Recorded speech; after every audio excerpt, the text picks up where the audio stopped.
This Thursday, December 14th, the FCC will be voting on whether or not they will repeal the 2015 Title II Net Neutrality rules. Let's dive into what that means. Yeah, so essentially what happens now is you pay an internet service provider to get access to the internet, and then they provide access and you can go to kind of any site you want. And they're not really supposed to interfere with your ability to access any sites or slow services down. And that's with rulings that have been around for a few years. And what the new plan is proposing is that it's allowing internet service providers a chance to do like paid toll lanes, like on kind of like on 405, where if you want faster access to certain sites, if like Netflix, for example, which uses a bunch of bandwidth, wants to provide service that their users can actually use, they can pay more money and they'll get faster internet, so the download speeds are faster and you can stream your shows without being interrupted. If you don't have net neutrality, you're going to end up with a situation in which those who have the money to pay can play. And that's going to favor large companies, it's going to favor wealthy people, instead of the scrappy startups that don't have a lot of money to get on, and that type of thing. And so that's the basic concept. And the FCC, which is a government organization that oversees communications, things like television, other forms of media, oversees the internet.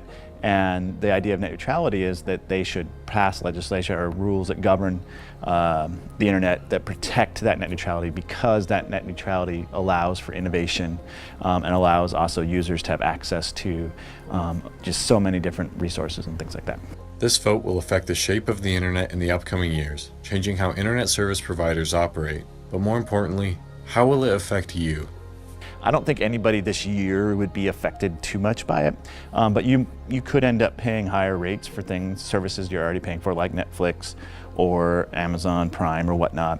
And the other thing is that you're going to end up, it might be harder for you if you have an idea, in 5 years from now when you're out of college and you want to start your company. It might be harder for your company to get up and going because you can't get into the fast lane, and the internet won't be as open.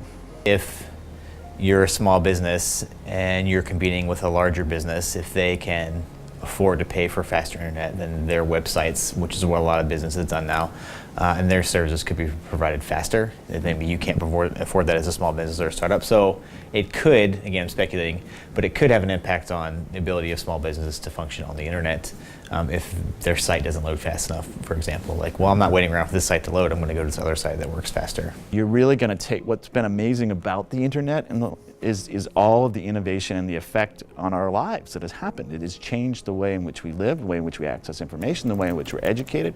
All those things have been a result of this openness and this end-to-end structure of a communication network, which we didn't have prior to the internet.